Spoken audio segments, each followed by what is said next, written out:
Hello students, today we will continue chapter third that is separation of substances. यानी substances का separation किस तरह से होता है और separation क्या होता है, सेपरेशन की हमें नीड क्यों होती है, हमें सेपरेशन क्यों करना पड़ता है और सेपरेशन के क्या क्या मेथड्स होते हैं, उन सबको हमने पार्ट थर्ड में पढ़ लिया था। अब हम पार्ट फोर्थ पढ़ेंगे। पार्ट थर्ड में हमने सेपरेशन के मेथड्स के ओनली नाम रीड कर किए थे। उसमें से जैसे कि हमने पढ़ा था first hand picking, second sieving, third filtration, fourth winnowing, fifth centrifugation etcetera. तो इस तरह से हमने 11 जो मेथड थे सेपरेशन के वो रीड किए थे। Now we read in detail about methods of separation. First है hand picking. In wheat, rice, pulses, many impurities like gravel, soils are mixed. यानी जो हमारे घर में गेहूं, चावल या दालें जो भी साफ करते हैं हम, तो उनके अंदर बहुत सारी इम्प्योरिटीज़ होती है, अशुद्धता होती है उनके अंदर। दूसरी जो ग्रेवल्स यानी बहुत सारे दूसरे जो कण होते हैं, सॉइल होती है, मिट्टी हो सकती है, पत्थर हो सकते हैं, बहुत सारी चीज़ें जो होती है वो उसके अंदर स्ट्रॉ वगैरह हो सकते हैं, तो मिक्स्ड होती है उसके अंदर। तो वो इम्प्योरिटीज़ होती है व्हीट, राइस और पल्सेस के अंदर।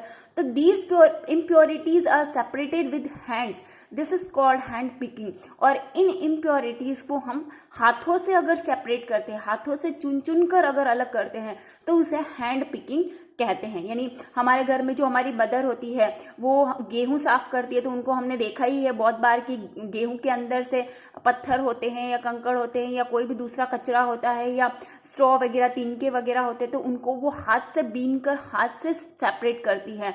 तो इस प्रोसेस को ही हम हैंड पिकिंग कहते हैं। सेकेंड जो सेपरेशन का मेथड है दैट इज सीविंग। सीविंग यानी होता है कि छानना, किसी भी चीज को छानना। Flour and sand etcetera are sieved और separated with the help of sieves, this is process is called sieving.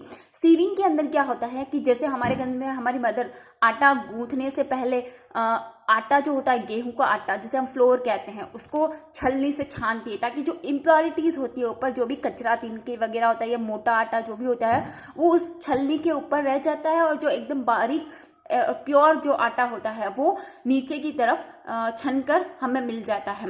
और सैंड के लिए भी इसी तरह से, जैसे कहीं पर कंस्ट्रक्शन का काम चलता है, कोई बिल्डिंग फॉर्मेशन हो रही है, तो वहां पर एक बड़ी सी छलनी लगा दी जाती है, उसके ऊपर डाला जाता है और उससे सैंड जो है उससे छनकर नीचे आ जाती है और जो इम्प्योरिटी, जो बड़े बड़े पत्थर वगैरह होते हैं वो सारी उस छलनी के ऊपर रह जाते हैं।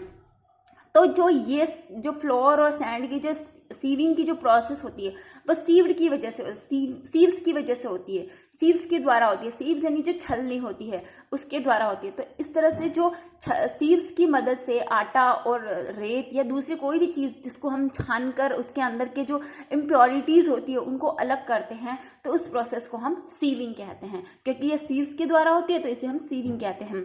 थर्ड जो प्रोसेस है दैट इज फिल्ट्रेशन। यह भी एक सेपरेशन की एक मेथड है। फिल्ट्रेशन यानी हमें नाम से पता चल रहा है कि जिसको हम फिल्टर करेंगे, फिल्टर यानी छान कर, वही थोड़ा अलग प्रोसेस है सीविंग से। The process of separation of components from a solid और liquid mixture is called filtration. मतलब किसी सॉलिड में से या लिक्विड मिक्सचर में से उसके कंपोनेंट्स को सेपरेट करने की जो प्रोसेस होती है उसे हम फिल्ट्रेशन कहते हैं।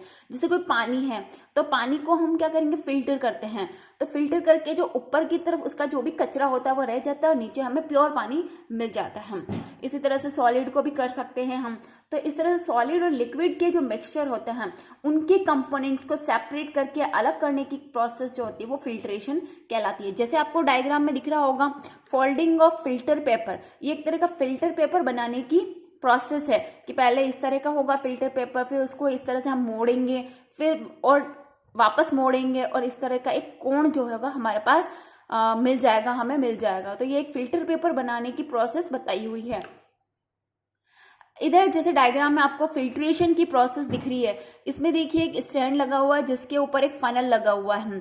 इस फनल के अंदर हम बीकर में भरा हुआ डर्टी वाटर, इस बीकर के अंदर ये डर्टी वाटर गंदा पानी भरा है, इसके अंदर हमने एक कागज या कुछ रख दिया है इस फनल के ऊपर की तरफ ताकि जो पानी होगा वो उस कागज के अंदर छन जाएगा, और जो प्योर पानी है, जैसे हमें यहाँ पे दिख रहा है क्लीन वाटर इस बीकर के अंदर, तो जो क्लीन वाटर है वो हमें नीचे की तरफ मिल जाएगा, और जो इम्प्योरिटीज होगी वो इस फनल के ऊपर लगे कागज के अंदर रह जाएगी। और ये एक स्टैंड दिख रहा है, तो इस तरह से हम पानी को या किसी भी सॉलिड को सेपरेट करके फिल्टर कर सकते हैं। तो ये भी एक सेपरेशन का एक मेथड है।